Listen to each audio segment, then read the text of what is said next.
Estamos estudando aqui no mês de dezembro essa série sobre o Deus Emanuel. E para hoje eu fui desafiado pelo Senhor para falar um pouco sobre o Natal de uma forma não tão convencional como normalmente a gente faz. Para isso eu queria que você abrisse a Bíblia em Apocalipse no capítulo 12.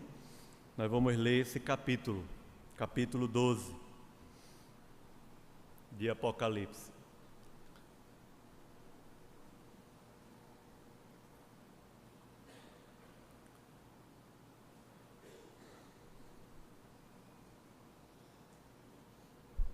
Nós vamos ler todo ele, de versos 1 ao 17.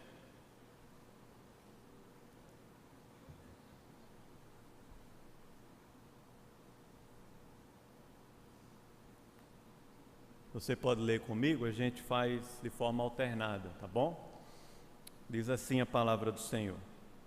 Viu-se grande sinal no céu, a saber, uma mulher vestida do sol, com a lua debaixo dos pés e uma coroa de 12 estrelas na cabeça.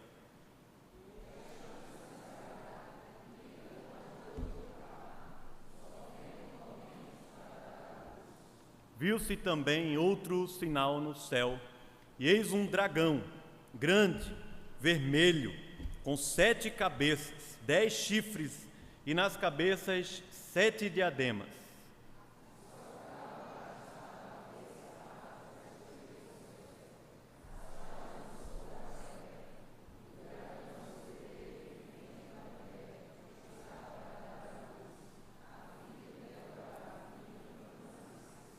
Nasceu-lhe, pois, um filho varão, que há de reger todas as nações com cetro de ferro. E o seu filho foi arrebatado para Deus até o seu trono.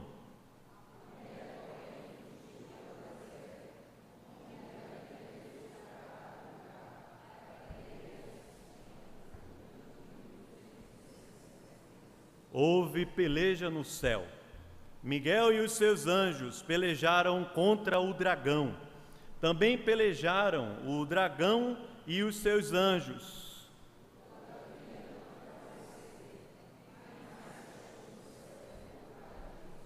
E foi expulso o grande dragão, a antiga serpente, que se chama Diabo e Satanás, o sedutor de todo mundo. Sim, foi atirado para a terra, e com ele os seus anjos.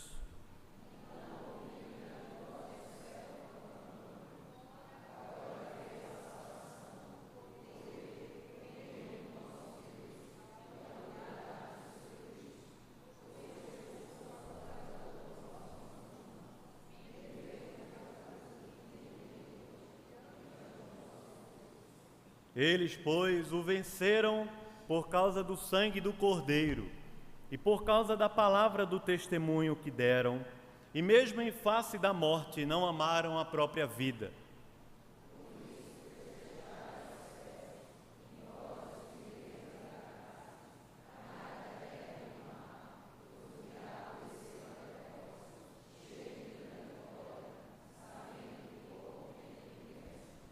Quando, pois, o dragão se viu atirado para a terra, perseguiu a mulher que dera à luz o filho varão.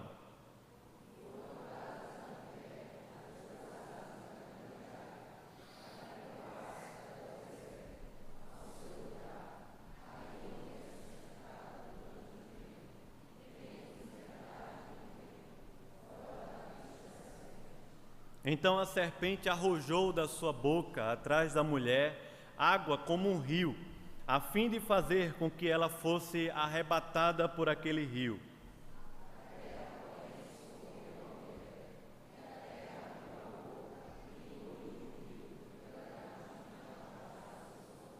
Irou-se o dragão contra a mulher e foi pelejar com os restantes da sua descendência, os que guardam os mandamentos de Deus e têm o testemunho de Jesus, e se pôs em pé sobre a areia do mar. Amém. Amém? Vamos orar. Senhor, nós queremos mais uma vez pedir a Tua graça e a Tua misericórdia sobre nós. do menor ao maior aqui, para que a gente possa ouvir a Tua voz, conhecer mais a Tua palavra e ao Senhor, Tua voz que é poderosa, que é mansa, que o Senhor se apresente aqui por Tua graça e para a Tua glória, em nome de Jesus. Amém. Pregar no livro de Apocalipse é sempre um desafio muito grande, porque há muitas visões e muitas ideias popularizadas a respeito desse livro. Inclusive, algumas que o tratam de uma forma muito enigmática, muito misteriosa, como se o Apocalipse fosse um livro que a gente nunca vai conseguir entender na nossa vida, e por isso é melhor a gente nem estudar e nem pregar muito sobre ele. Só que o livro do Apocalipse, ele não foi colocado na Bíblia para ser um enigma que a gente só vai ter a revelação quando estiver no céu. É verdade que tem coisas aqui que eu não entendo, que eu não compreendo. Talvez no céu eu vá entender, ou no céu eu não vou nem estar preocupado com isso, na verdade. Mas o fato é que Apocalipse foi colocado para a gente entender a presença do Cristo entre a sua primeira vinda e a sua segunda vinda, para a gente adorar ao Cristo como igreja e como povo de Deus, e para a gente ter o coração pastoreado, consolado, exortado, animado, a gente perseverar. Você vê que, apesar do livro de Apocalipse conter tantas imagens como essa do grande dragão vermelho e tantas outras, a besta que emerge do mar e a outra da terra, e tantas outras imagens que a gente vai vendo aqui no Apocalipse, só que o que é mais presente no livro é a adoração, são os cânticos.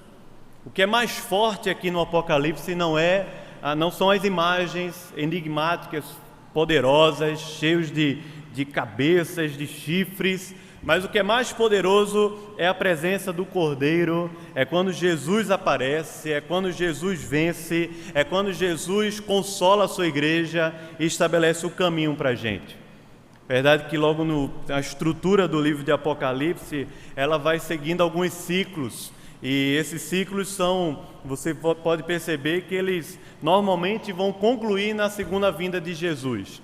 A partir do capítulo 4 até o capítulo 21, você vai seguir aproximadamente 7 ciclos no livro de Apocalipse, e esses 7 ciclos, eles começam contando para a gente sobre a presença de Jesus, do Cordeiro, a primeira vinda de Jesus, e terminam na segunda vinda, quando o Senhor há de julgar a terra, mas também há de restaurá-la e há de tomar o seu povo para si de uma forma tão poderosa e para sempre, como é contado aqui.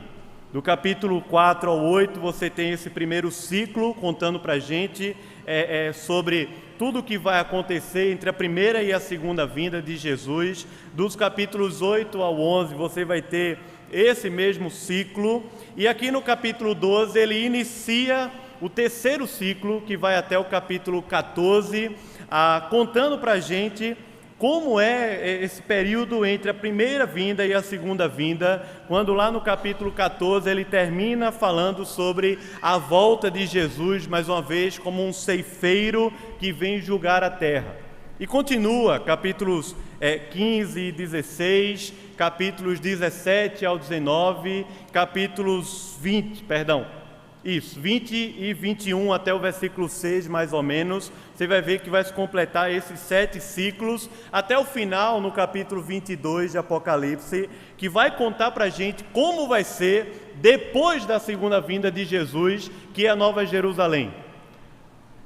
Verdade que até o capítulo 4, parece que o livro ele se torna mais próximo da gente, porque Jesus envia uma série de cartas às 7 igrejas, as 7 cartas às 7 igrejas do Apocalipse, que ficavam ali na região da Ásia Menor, e tinha João como um pastor, um líder, que vivia em Éfeso, mas tinha um certo pastoreio sobre toda essa região, E João, quando estava preso na ilha de Patmos, teve a grande visão, que não foi a visão do enigma, mas foi a visão do Cordeiro de Deus, foi a visão do Cristo, um pouco diferente daquilo que ele conheceu pessoalmente como um homem, mas agora o vendo como um Deus, como um filho do homem, forte e poderoso, cheio de elementos que vão demonstrar o reinado de Cristo sobre a terra. E Jesus começa a falar com João e dá a ele as cartas, ou melhor,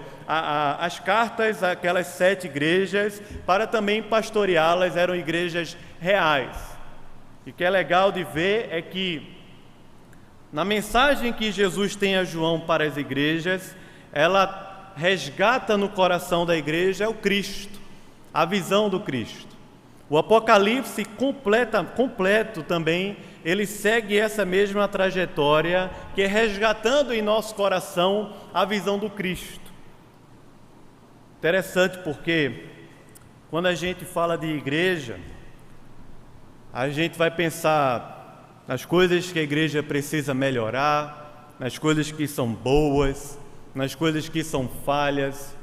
Normalmente, quando você vai se envolvendo muito com a igreja, você vai se preocupando um pouco mais, você vai vendo que as coisas poderiam ser diferentes aqui e ali, e a gente começa a bolar um bocado de planos para, de alguma forma, melhorar a igreja. Mas no plano de Deus, o plano que é revelado a João, não é um plano estratégico, não é um plano humano, não é um plano de programações, de eventos, mas o plano estratégico de Cristo, ou o plano estratégico de Deus, é trazer para nós mais de Cristo. Porque quanto mais a gente conhecer a Cristo, quanto mais a nossa cristologia, o nosso entendimento a respeito de Cristo for maior, mais profundo, a nossa eclesiologia, a nossa igreja, a nossa devoção, a missão, a nossa caminhada com Deus vai mudar. Mas se a gente primeiro estiver preocupado com a igreja, estiver preocupado com a minha família, estiver preocupado com as coisas que eu tenho que fazer no próximo ano, estiver preocupado com um bocado de coisas que a gente vai fazendo, listas e mais listas, algumas críticas, algumas coisas que vão fazendo o nosso coração adoecer e azedar, algumas coisas positivas que eu vou melhorar, que eu quero fazer. Enquanto a gente estiver preocupado em reformar, em transformar, em consolar o coração, nosso coração e o dos nossos irmãos a partir desses elementos, a gente pode incorrer até no erro de construir um Cristo à nossa imagem e semelhança, enquanto que, na verdade, a igreja é ela que é formada à imagem e semelhança do Cristo, enquanto que, na verdade, o discipulado é a formação da imagem e semelhança do Cristo em nós e através de nós, na vida das pessoas, e não transformar o Cristo, a minha imagem e semelhança, a nossa imagem e semelhança, para que ele seja dominado por nós. Capítulo 12, começa um novo ciclo, e esse novo ciclo ele vai nos contar sobre o nascimento de Jesus, de uma forma bem diferente especialmente do nosso tempo, em que quando a criança nasce, há toda uma indústria ao redor do nascimento de uma criança, financeira, de imagem, de confortos, de cuidados. Dificilmente você vai colocar na porta da maternidade a imagem de um dragão com 7 cabeças e 10 chifres, querendo devorar o seu filho. Na verdade, você vai protegê-lo para que ele não assista nenhum filme desse tipo, até que ele tenha uma certa idade, e quando assista, não venha ter pesadelos durante a noite. Você não vai colocar na porta lá da sua maternidade uma mensagem como essa do Apocalipse capítulo 12, porque ela é muito forte, ela é horrenda e parece que ela não diz respeito muito ao nascimento de uma criança. O nascimento de uma criança envolve tantas coisas, tantos sentimentos bons, presentes, ao chá de fralda, aquela alegria toda que vai envolvendo a família, relações vão sendo restauradas também quando uma criança nasce, há toda uma indústria ao redor para garantir conforto, e muitas vezes nós vamos entrando nesse sistema que é só para sugar mesmo o nosso dinheiro, porque a criança nem precisa daquilo tudo e ela nem vai lembrar de tudo que ela teve.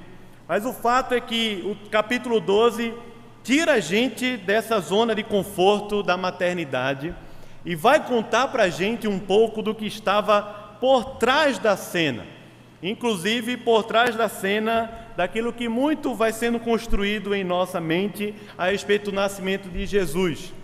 Porque quando chega essa época, as luzes na cidade, as decorações de Natal, é verdade que muitas contando a história do Papai Noel e não a história de Jesus, mas muito dessas imagens vão colocando a gente num ambiente natalino de relações e confraternizações, de festas, de alegria, e vão colocando também, construindo algumas imagens de Jesus, do nascimento de Jesus, histórias, filmes, peças, que não demonstram tanto o que aconteceu.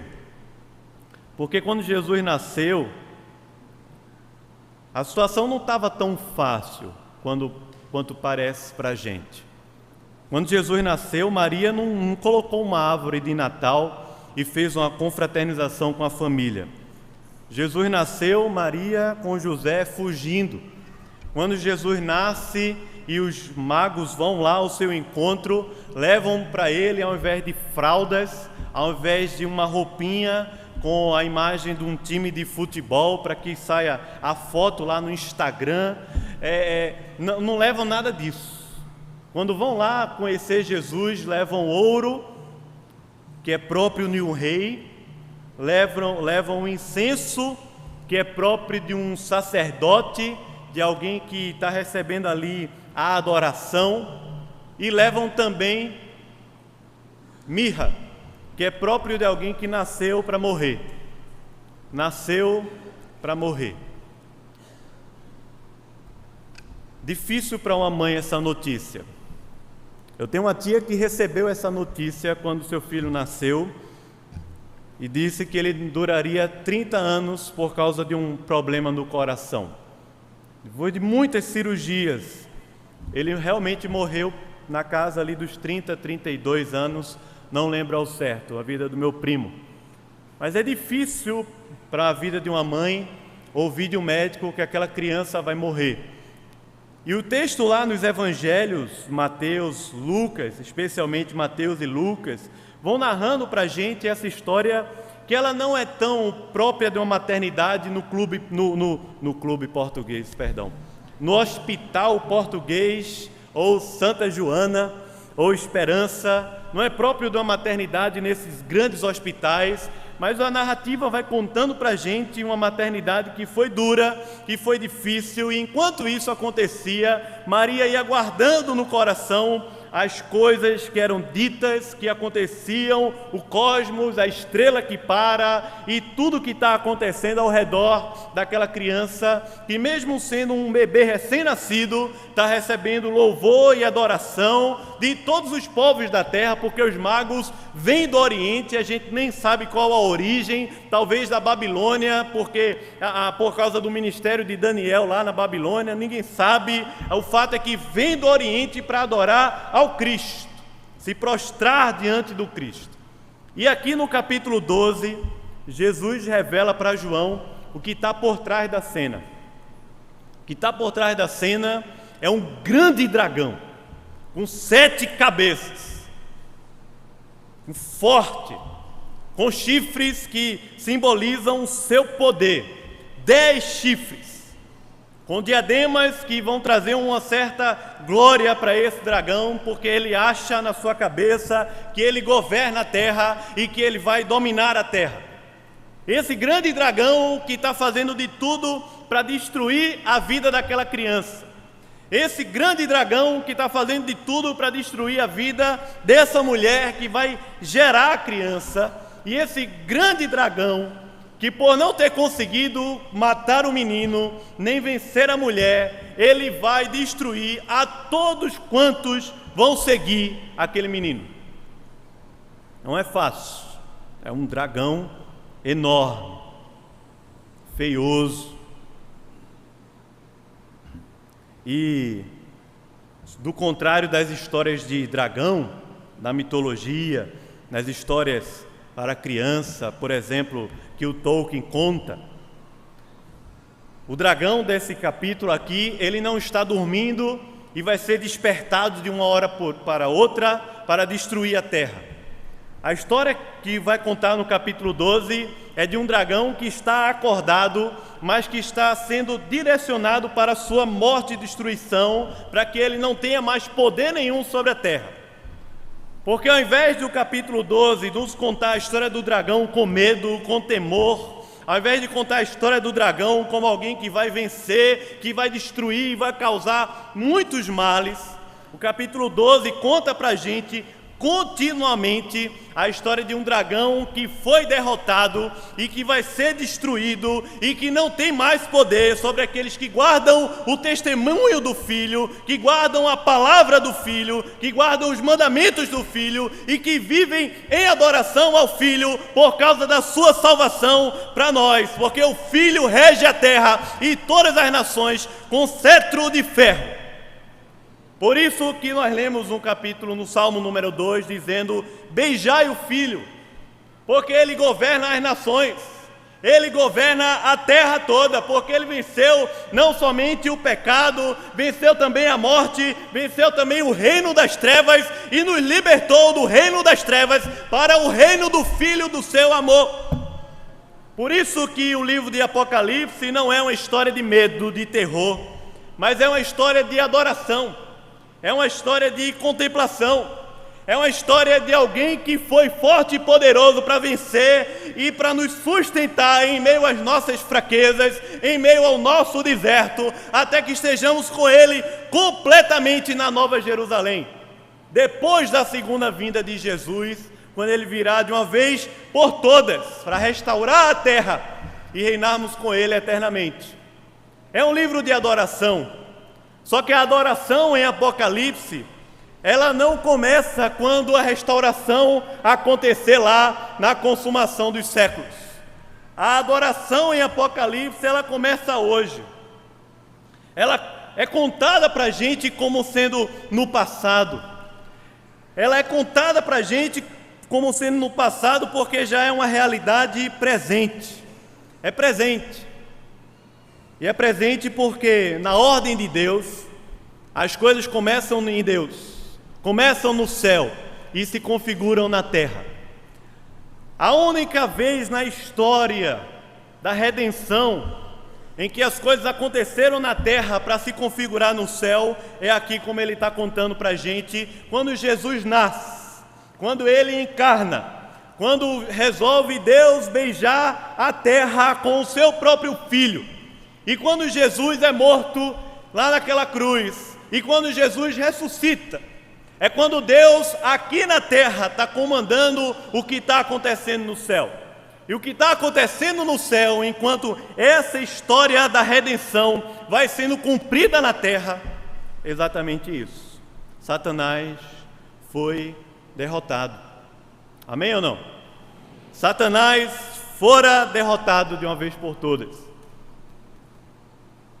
Ele vivia acordado, atormentando a todas as nações, esse grande dragão, como o Senhor usa dessa imagem do dragão mitológica, inclusive para João, para falar sobre o diabo. Mas esse é uma das únicas vezes, poucas vezes, que os enigmas são explicados tão declaradamente como aqui. O grande dragão é a antiga serpente. Se você tem dúvida ainda, Jesus disse, ele se chama Diabo e Satanás. Ele é o sedutor de todo mundo, sim. Ele foi atirado para a terra e com ele todos os seus anjos. Os anjos que nós chamamos de demônios. Essa é a história por trás da cena. Não é a história que vai ser contada no Marco Zero. não é normalmente a história de uma cantata de Natal. Seria massa uma cantata infantil com essa história aqui, é ou não é? Você entra, as crianças estão assim, quase que sendo devoradas por um grande dragão, e de repente o dragão é derrotado ali no meio da cantata. Já estou escrevendo uma cantata para o ano que vem. Mas não é. Você entra, tá as crianças com um gelzinho no cabelo, tudo bonitinho, cantando glória, glória e tudo mais. Mas por trás dessa história está esse aqui. Por trás das cenas, nós vimos o dragão. Você está curioso? Quem é o dragão? Quem é a mulher? Qual é a sequência dessas coisas?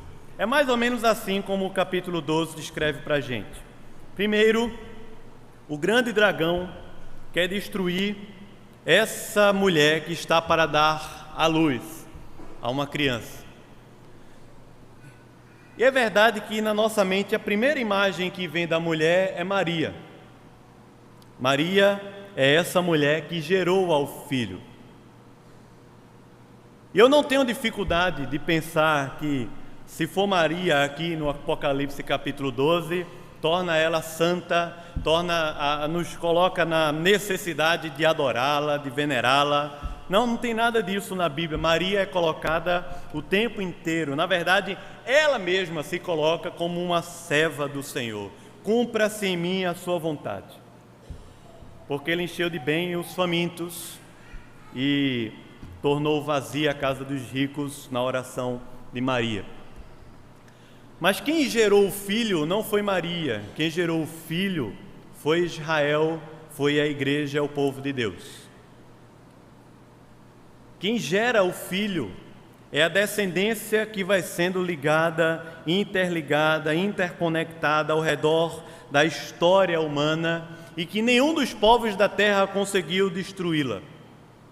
Quem gera o filho é o povo de Deus na figura de Maria como uma mulher física, como uma mulher de verdade, com todas as suas fraquezas e virtudes, mas esse filho, ele está sendo gerado desde lá atrás. E se você conhece um pouco a história do Antigo Testamento, você vai perceber que há um movimento imenso para destruir a vida desse menino. Há um movimento assim poderoso para que esse menino não venha a nascer, e isso envolve a todas as nações da terra, porque o diabo ele dominava como quem tem poder sobre a terra, como quem pode ir ainda à presença de Deus e acusar os seus santos, como ele faz com Jó, como quem pode ainda comparecer ao tribunal até a presença de Deus e tentar interferir, tentar se mover na terra. Mas o que está acontecendo na história do Antigo Testamento é que esse filho precisa ser destruído pelo diabo para que ele não venha a nascer.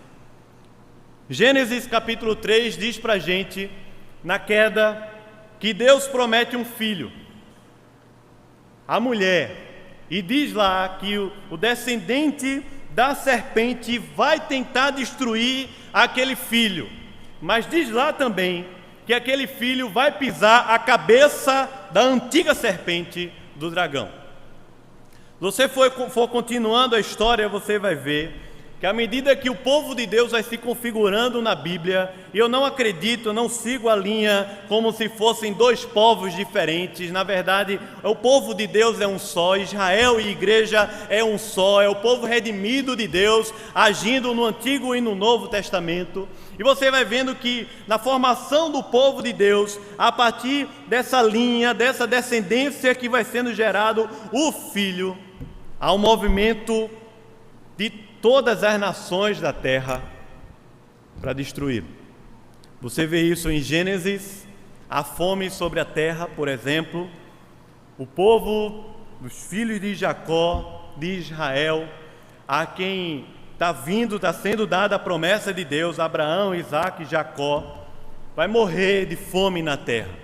Mas Deus já havia desenvolvido um plano para acolhê-los e para desenvolvê-los ali no Egito através de José. Mas José não é o principal da história, é Judá. E você vai ver Jacó, no final da sua vida, lá no capítulo 48, 49 de Gênesis, olhando para Judá e dizendo: o cetro, o reinado, nunca vai se apartar de você, Judá. Nunca vai. Esse mesmo cetro que é visto na visão, que é dito aqui na visão de João, nunca vai se apartar. O povo fica lá cativo no Egito, até que depois de 400 anos, o próprio faraó, percebendo aquela ameaça, ele tenta destruir as crianças de Israel. Crianças até 2 anos de idade precisam morrer. E você acha que esse é um plano apenas de um rei? Você acha que esse é um plano apenas de um faraó que está querendo controlar a taxa de natalidade na sua nação? Preste atenção, porque por trás de todas as nações da terra há o diabo, a antiga serpente, o grande dragão, que através de reis de povos diferentes estão tentando destruir essa santa semente que está se desenvolvendo na terra. E é exatamente isso que vai acontecer 2000 anos atrás, quando Herodes, ameaçado pelo nascimento de Jesus, dá um decreto de que na região de Belém, para onde os magos estavam indo, devem ser mortos. E uma grande carnificina acontece em Belém. A gente não tem ideia o tamanho daquela carnificina que acontece em Belém. E é por causa daquela grande ameaça que o Senhor encaminha José e Maria para fugirem para o Egito e se refugiarem lá até que essa carnificina terminasse. O tempo todo nós vamos ver Deus se movendo na terra e preservando essa aliança, preservando esse nascimento, e o diabo, o grande dragão, se movendo na terra para destruir o filho. Tantas outras opções nós teríamos no Antigo Testamento. Na época de Moisés no deserto, Josué e Juízes, Davi como rei, e depois de Davi os outros reis e povos e guerras tentando destruir. Um rei que usurpa o trono chamado Atalha e tenta destruir todos da linhagem de Davi. E o Senhor preserva, se não me engano, Joás ou Jeoás, e esse era o descendente real a quem está sendo dado o filho, o Messias.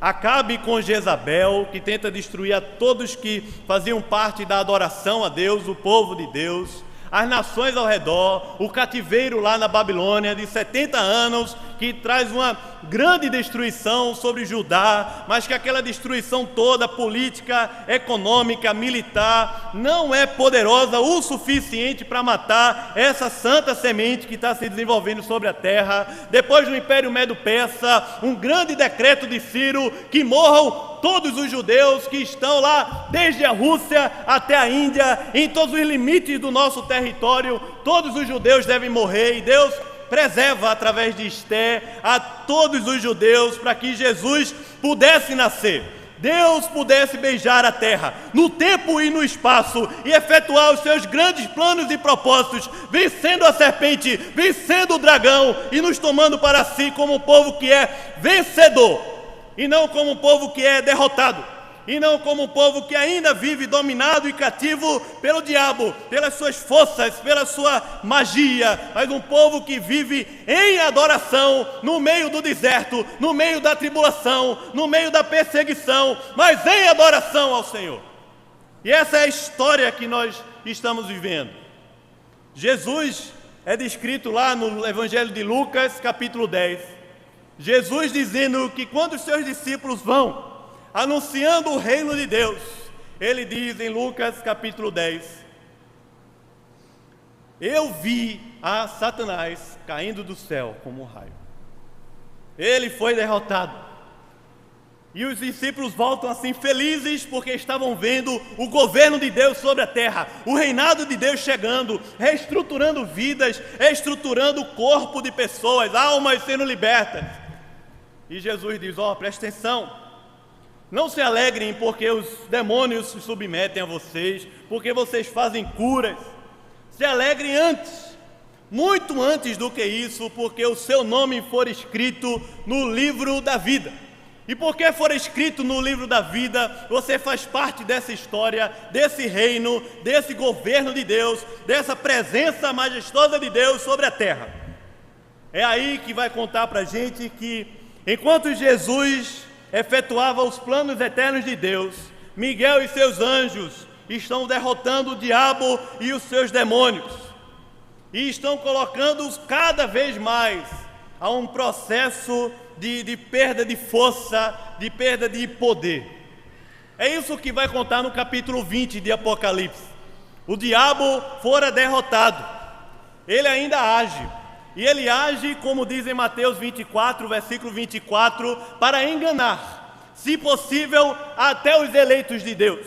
Mas Satanás não age agora através de nações, através de povos, dominando toda a terra, mas age muito mais através de ideias, através de convenções, através de filosofias, inclusive religiosas, para nos enganar, para nos seduzir, para que a gente possa seguir a serpente e não o Cordeiro de Deus. Satanás fora derrotado. Quando Jesus nasceu, o início dessa grande história está acontecendo. Quando Jesus nasceu e vivendo o seu ministério aqui na terra, você vai ver que o diabo faz de tudo para que ele não vá até a cruz, para que ele não vá até o lugar em que ele vai morrer pelos eleitos e dizer assim: está consumado. Interessante, porque nenhum rei vai chegar no mundo para ir para uma cruz. Ele vai chegar no mundo para ir para um trono, vai chegar no mundo para ir para um palácio, vai chegar no mundo para ir para Roma, para destituir aquele poder humano. Mas Jesus vem ao mundo para ir numa cruz. E Satanás, ao invés de estar levando o rei para a cruz e tirando ele do trono, Satanás está querendo tirar Jesus da cruz e colocá-lo no trono.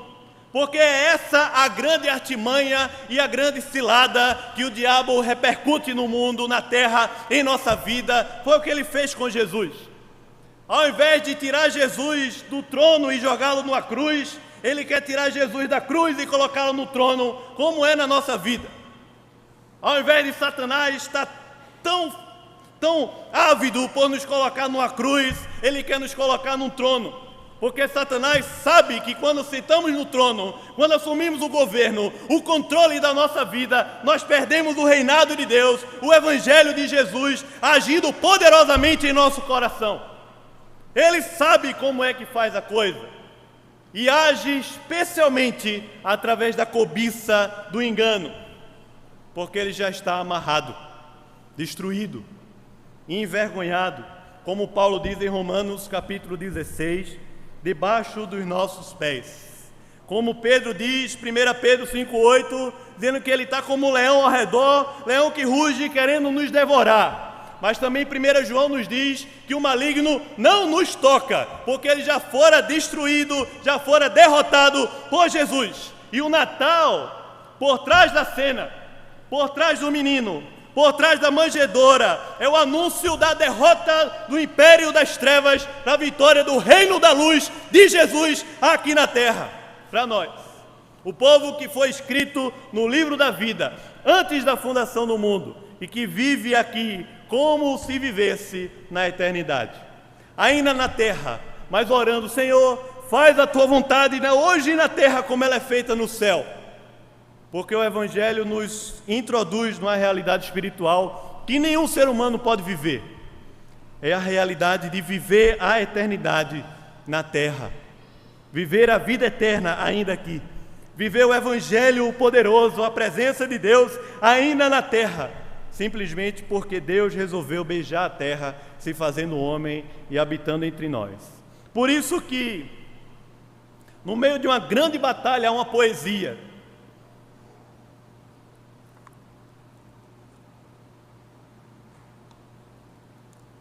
No meio de uma narrativa imensa, vozes, grande voz no céu proclamando um poema, um cântico, como tantos cânticos do Apocalipse, falando para a gente a respeito da vitória do Cordeiro.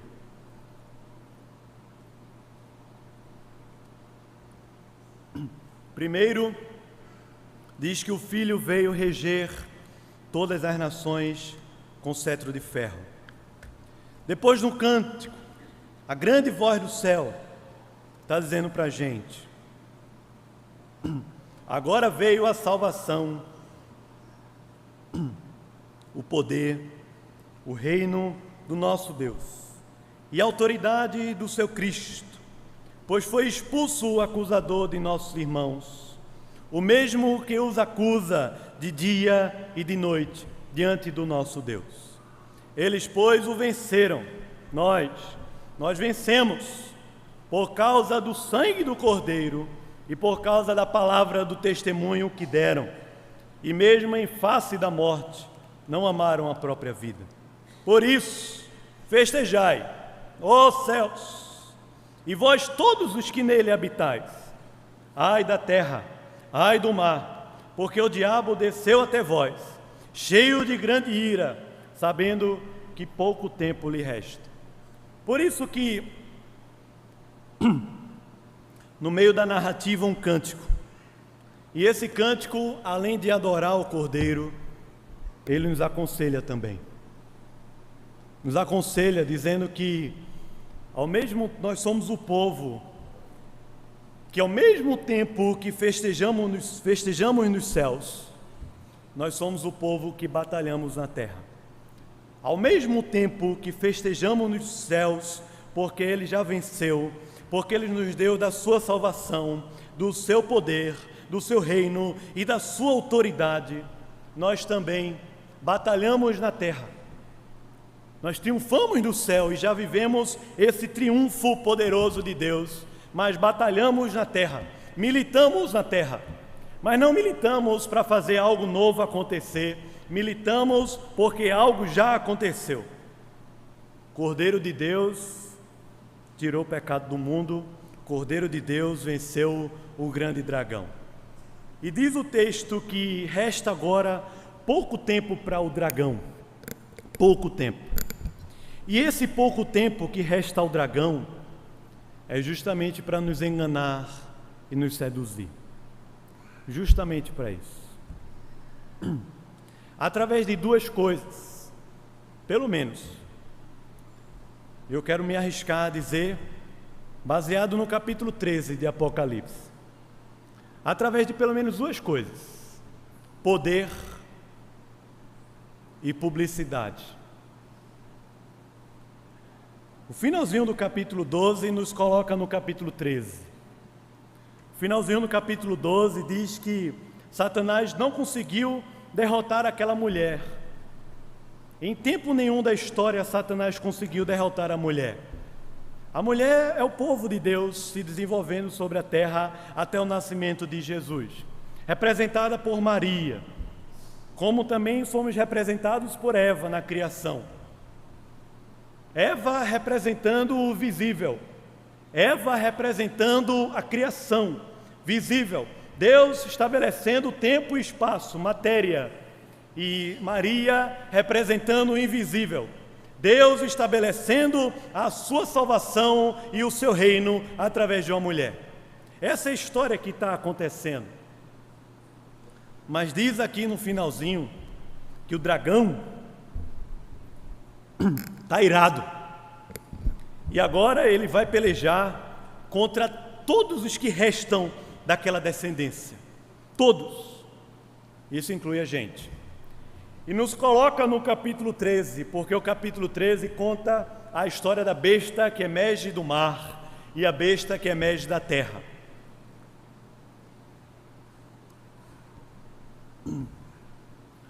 E essas bestas, elas não são pessoas específicas na história. É verdade que os pais da igreja já disseram: a besta da terra é o imperador fulano, do mar é o imperador cicrano. É verdade que muitos reformadores atribuíram isso ao Papa, outros atribuíram outros hoje em dia tentam atribuir a reis, a presidentes, como o dos Estados Unidos, dizendo que ele é a besta do mar ou a besta da terra. É verdade que nós temos disso, mas a besta, muito mais do que uma pessoa específica na terra, é uma maneira de Satanás agir, é uma maneira de Satanás enganar. E essa maneira ela é representada de forma sintética, eu me arrisco a dizer, de duas formas. Através do poder, como nos conta a besta que emerge do mar. Poder, o poderio. Você vai vendo que o grande dragão vai dando poder e autoridade àquela besta para agir sobre a terra. E ela age com poder. E a gente pode pensar assim, que ela representa grandes governos, grandes ornamentos que foram feitos na política e na história da humanidade. É verdade, mas não somente.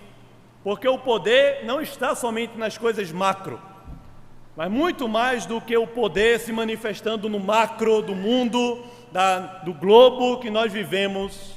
O poder da besta vai se manifestando em nosso coração através do micro, através daquela minha pequena empresa, através daquele contra-cheque que eu tenho no bolso e que eu acho que com isso eu consigo de alguma forma ter poder sobre a terra, através dos títulos, através das minhas habilidades, através do meu temperamento ou de qualquer outra coisa, até mesmo da minha vida espiritual.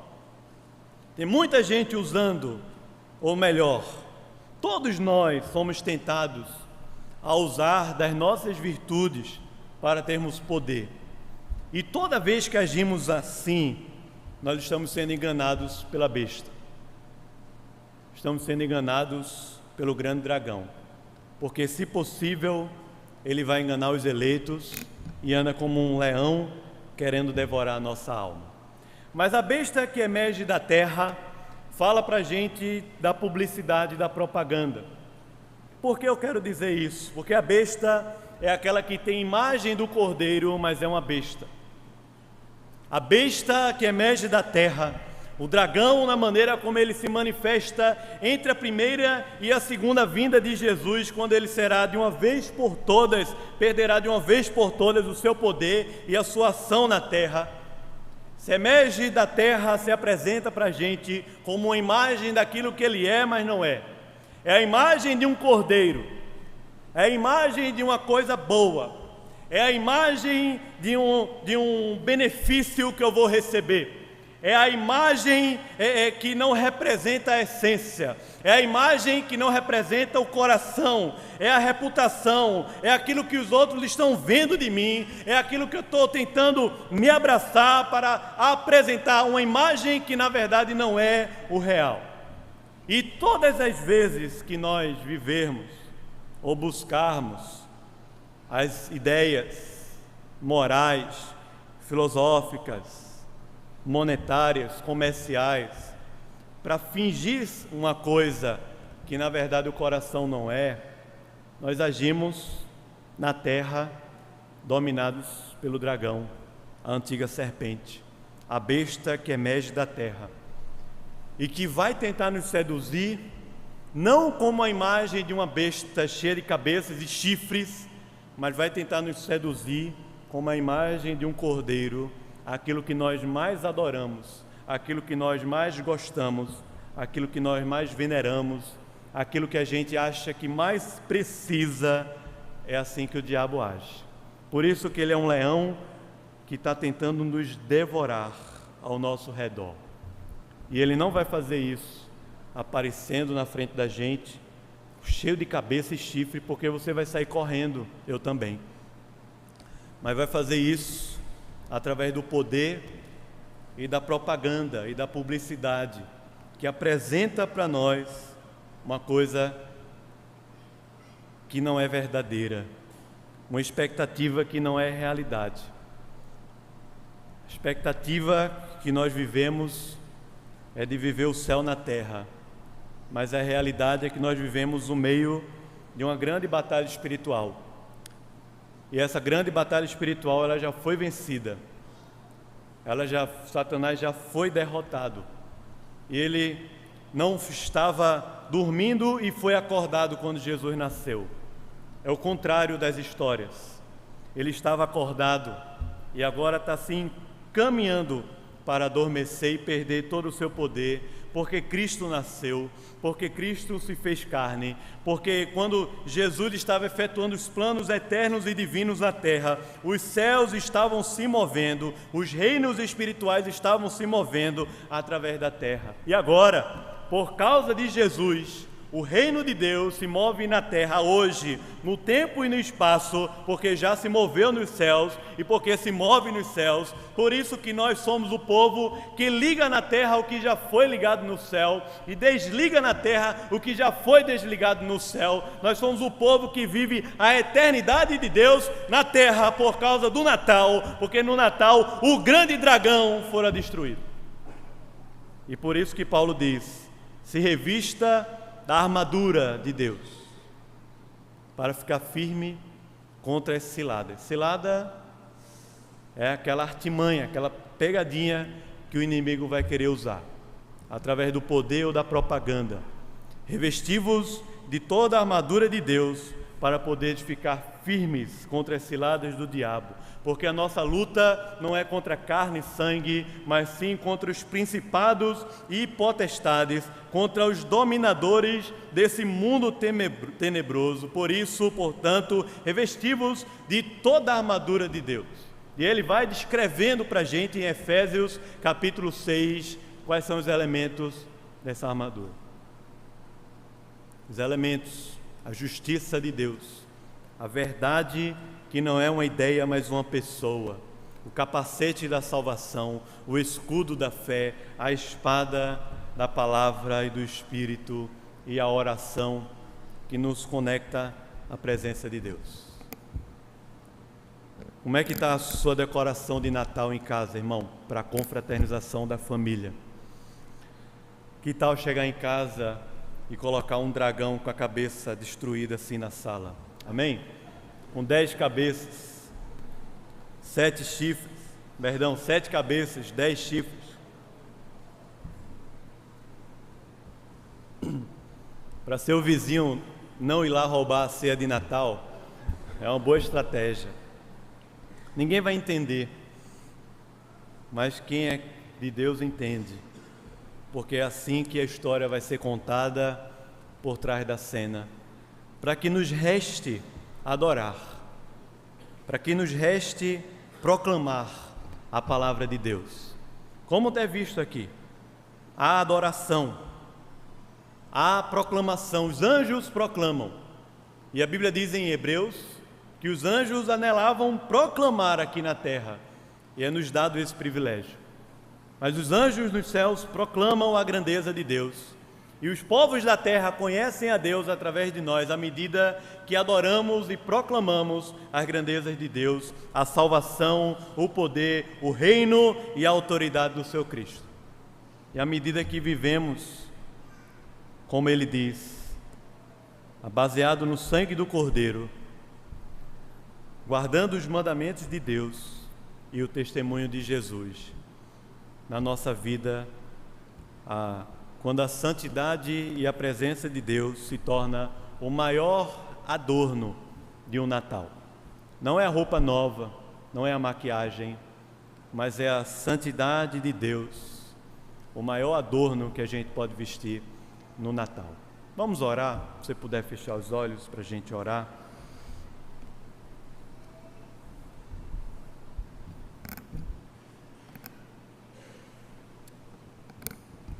Tenta visualizar essa cena. Talvez você esteja sentindo hoje como que o grande dragão vomitando um rio imenso nas suas costas, querendo lhe tragar. Mas a Bíblia diz que o Senhor desviou esse rio. E toda arma forjada contra nós jamais prosperará. Toda arma forjada contra nós, ela não vai prosperar. Pode ser vinda de um juiz, pode ser vinda de um político, pode ser vinda de uma crise, pode ser vinda de um sistema, não prosperará, porque nós somos o povo vitorioso de Jesus na terra. Então tenta contemplar, perceber o que está por trás da cena, o que está por trás da história, o reino espiritual que só é revelado aos que são lavados pelo sangue do Cordeiro e têm as suas vestiduras brancas, que podem comer da árvore da vida, que são vencedores, que são coluna de Deus na terra, que tem o seu nome escrito numa pedrinha branca, que é guardado, cuidado pelo Senhor.